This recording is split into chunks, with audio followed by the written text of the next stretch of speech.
Hi folks, this is E.T. Prepper. I'm standing out my front yard right after a SHTF.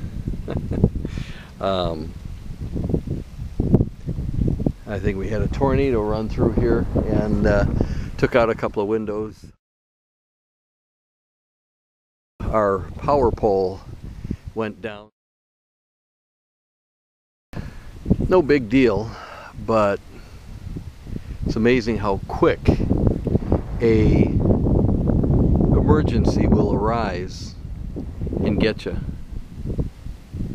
And right now the emergency vehicles are, there's one town that's got power on off in the distance.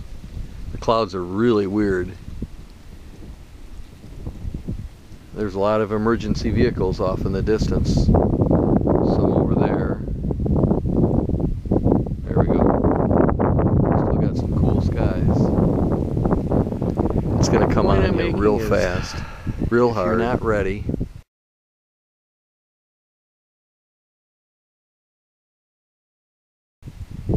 and you'll be wishing you were ready. I better get to work. Lots to do.